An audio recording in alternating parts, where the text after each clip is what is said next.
식욕과 성욕은 어떻게 다뤄야 합니다. 이 두 가지 다 사실은 이제 이 감각적 욕망에 해당하는 부분이에요. 우리의 어떤 이 인간 동물의 어떤 본능적인 부분이죠. 근데 이거는 이 입장에 따라 좀 다릅니다, 이제. 출가자 입장에서 하는 게 있고, 또 재가자 입장에서 그게 있죠. 출가자 같으면 이제 성욕 이런 것들을 완전히 금욕을 해야 되지만, 재가자는 꼭 그런 건 아닙니다, 이게. 재가에서는 지켜야 될 5개라는 게 있죠. 살도 음망주에서, 음할 때는 사음입니다. 삿대는. 그러니까, 이제 이 간통을 한다거나 자기 배우자가 아닌 사람하고 이렇게 이제 성행위를 하는 이런 것들을 금지하는 것이지, 정상적인 그런, 성행위 이런 것들은 인정을 합니다. 불교에서도. 그러니까, 이 식욕이나 성욕 같은 경우에는, 재가자 같은 경우에는 완전하게 이것을 차단한다 이 정도는 아닙니다. 절제하는 겁니다, 이게. 과도하지 않게. 절제하는 정도 수준을, 부처님께서는 가르칩니다, 이게. 그리고, 너무 이게 지나치다면, 이런 것들도 마찬가지죠. 아까 얘기했다시피, 우리가 5가지 장애를 가르쳤잖아요. 거기에 준해서 너무 과도한 욕망이나 이런 것들이 보면 스스로에게 괴로움을 가져오기 때문에 이런 것들은, 너무 지나치지 않도록 좀 절제하는 그런, 훈련을 할 필요가 있죠.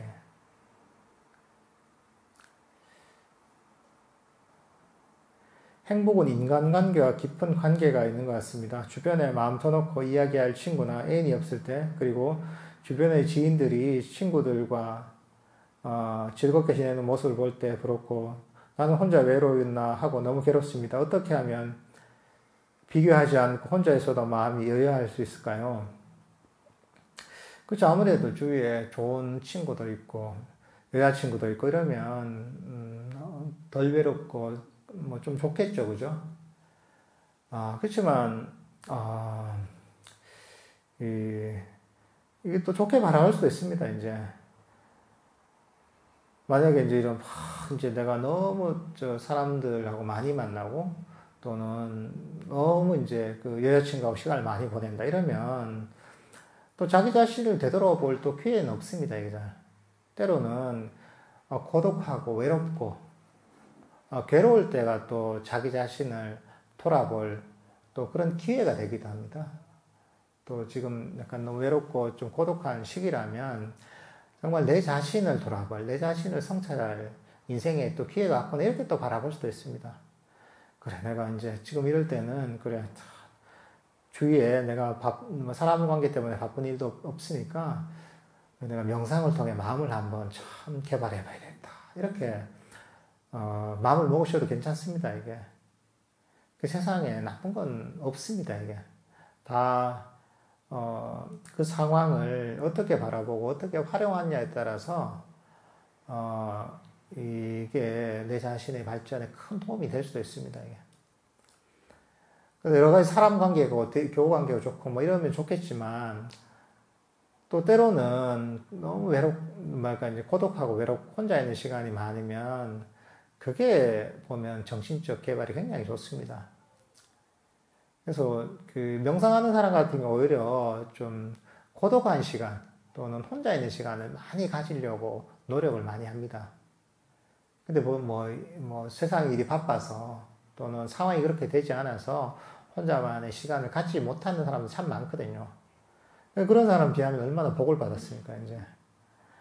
보니까 이제 시간이 많으신 것 같은데, 혼자 있는 시간이 많으시니까, 그 시간을, 아주 행복한 명상을 하는 시간을 한번 가져보십시오. 또 그렇게 명상을 꾸준히 하다 보면 혼자 있는 외로움을 잘 못 느낍니다, 이게. 우리가, 사람을 만나도 좋고, 만나지 않아도 좋아야 되거든요. 근데, 내가 사람을 만나서 누구하고 같이 있으면 내가 편안하고 좋고 혼자 있으면 외롭다면 사실은 그게 정신적으로 건강한 상태는 아닙니다. 내가 사람을 만나도 편안하고 좋고, 그리고 사람을 만나지 않아도 내 스스로 혼자서도 평화로울 수 있을 때 진짜 진정한 독립이 되는 겁니다, 이게. 그러니까 이거는 마음에 힘이 필요한 거죠, 이게. 그러니까, 예, 이런 명상을 통해서 혼자서도 평화롭고 만족스럽고, 그리고 사람들과 함께 있어도 평화롭고 만족스러운 이런 어떤 그 마음을 개발해 보시면 좋을 것 같습니다. 가래가 고통의 원인이라는 것을 이치로는 이해했습니다. 살면서 크고 작은 가래가 생길 때 예를 들어 남들에게 인정받고 싶은 욕망, 좋아하는 음악을 즐기고 싶은 욕망 등 그런 가래가 생기는 것에 대한 죄책감이 들면서 자신에 대한 성냄으로 발전하고 고통스럽습니다. 욕계 중생에게 어쩔 수 없이 일어나는 크고 작은 가래에 대한 바른 태도는 어떤 것인지요? 이것도 자기가 할 수 있는 만큼 해야 됩니다. 이게 처음부터 다 욕망, 원하는 걸 다 꺼내야 한다면 감당이 안 됩니다, 이게. 할 수 있는 만큼 하는 거죠. 우리가 명상을 하루 종일 하는 것도 아니잖아요. 그럼 내가 명상을 할 때만 이렇게 이제 원하는 마음을 버린다거나, 때로는 한 번씩 시도를 해보는 거죠, 내가 반복적으로 내 삶에 문제를 일으키는 욕망들이 다 있을 겁니다, 욕심들이. 그런 게 있다면, 이제 그걸 이제 한번 버리는 연습을 해보는 거죠.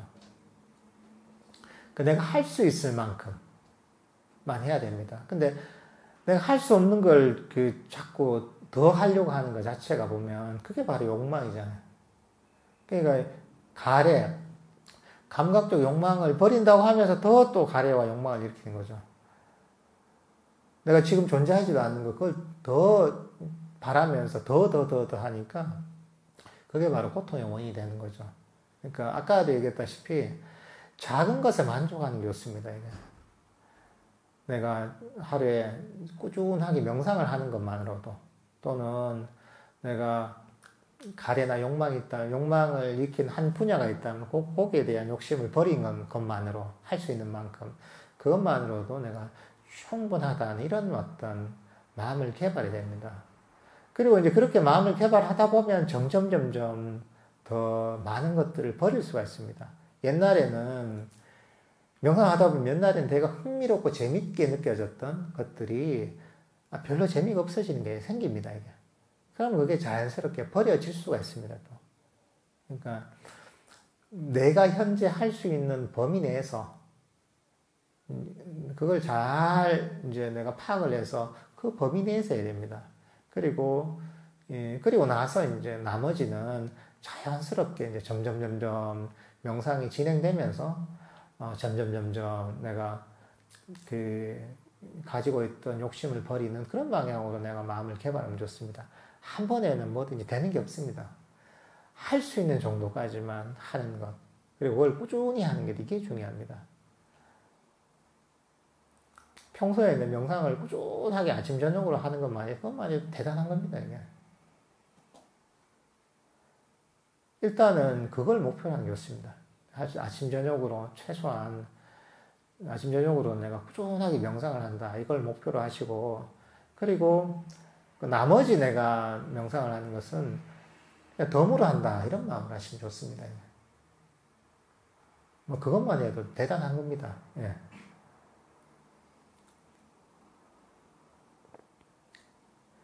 수행을 꽉 잡지 말고 이완된 채 수행하라고 하셨는데, 이렇게 하니 집중이 자주 벗어나는 게 느껴집니다. 적당한 긴장감을 갖고 수행하는 것은 괜찮은지요? 처음에는 이완하려고 해도 이완이 잘 안 됩니다. 처음에는 마음 챙김이 보통 약하기 때문에 이완하라고 하면 금방 얘기했다시피 졸리거나 초점이 벗어나거나, 그렇다고 이제 긴장을 하면 뭔가 수행 주제를 잡으려고 하면 긴장을 하게 되고, 딱 균형이 안 맞습니다, 이게. 긴장을 푼 상태에서 초점이 맞춰진 이 상태가 잘 안 됩니다, 이게. 원래 마음에 힘 조절이 돼야 되는데, 편안하게 있으면서도 초점이 맞춰진 상태가 보면, 이 마음 챙김이 강해져야지 우리가 마음을 그렇게 쓸 수가 있습니다, 이게. 편안하게 내가 한 발 뒤로 물러나 있지만, 초점은 그대로 맞춰져 있는 상태죠. 이게 잘 안 되죠, 이게. 그러니까 뭐 사격 같은 경우는 그렇다 하더라고요. 사격하는 사람들 같은 경우에도 긴장을 싹 풀고 몸을 그대로 멈추고 호흡을 딱 멈추거든요. 그러면서도 이 목표점을 탁 보고서 탁 정확하게 쏜단 말이죠. 어깨에 힘이 들어가거나 그렇지 않거든요. 긴장을 완전히 푼 상태에서 하거든요. 힘을 쭉 빼고 호흡마저도 멈추고. 근데 그게 처음 하는 사람은 그렇게 안 되죠. 어깨에 힘도 들어가고 뭐 몸도 움직이고 이렇게 되거든요. 마찬가지로 이것도 처음엔 그게 잘 안 됩니다, 이제. 그럴 때는 좀 왔다 갔다 해봐야 됩니다. 처음에는 긴장을 좀 푸는 쪽으로 해요. 긴장이 너무 됐다면, 긴장을 처음에 푸는 게 지금 중요합니다. 그러면 좀 졸리기도 하죠. 그러다가 이제 내가 좀 긴장을 푸는데 좀 익숙해졌다. 초점은 잘 안 맞지만. 그러면은 초점을 좀 맞춰보는 겁니다. 아, 내가 사진기에 초점을 탁 맞추는 거죠. 핸드폰에 사진 찍다가 손을 탁 어떤 부분이 되면 초점이 탁 맞춰지잖아요. 그 부분에. 그런 것처럼 마음의 초점을 명상 주제, 호흡이라면 호흡에 딱 맞추는 거죠. 딱 맞춰서 이제 딱 하는 거죠. 그렇게 초점을 맞춰보는 거죠, 이제. 그것도 너무 긴장이 되면 또 이제 쓱 좀 긴장을 풀어보고 이러면서 균형을 잡아가야 되는 겁니다. 근데, 하나의 기준이 있습니다, 이게. 긴장을 풀더라도 명상 주제는 있어야 됩니다. 편안하게 마음을 가진 상태에서 호흡 명상을 한 다음에 호흡을 알아차리고 있어야 됩니다. 근데 그게 없으면 안 됩니다. 조금 긴장될 수도 있죠. 처음엔 힘이 안 빠지니까. 그렇더라도 호흡을 알긴 알아야 됩니다. 이렇게 명상 주제를. 그리고 처음엔 이게 힘이 안 빠지니까 불편하거든요. 불편해도 그때 이런 거죠. 불편해도 여기에 만족감을 개발하는 거죠. 불편하지만 괜찮다. 우리가 명상 주제에 대한 자해를 제가 말씀드렸잖아요. 불편하지만 그래도 괜찮다. 이대로 충분히 나는 만족한다. 이런 마음을 가지고 가는 거죠. 그러다 보면은 만족하면 또 긴장이 풀리거든요. 요렇게 이제 하면 괜찮죠. 그러면서 어쨌든 호흡에 대한 주의력은 계속 유지가 돼야 됩니다. 호흡에 대한 주의력 유지가 안 되면 호흡 명상이 아니죠, 그거는. 처음에 이게 안 되는 게 당연합니다. 그러니까, 호흡을 알아차리는 정도 선에서 최대한 긴장을 풀려고 해야 됩니다. 아마 그렇더라도 아마 조금 긴장이 될 겁니다, 이게. 긴장을 풀려고 해도. 그러면 그냥 그대로 만족하는. 불편하지만 불편한 이대로 충분하고 만족하다는 이런 마음을 가지고 한번 해보십시오. 그럼 또 그 순간에 또 긴장이 풀릴 겁니다.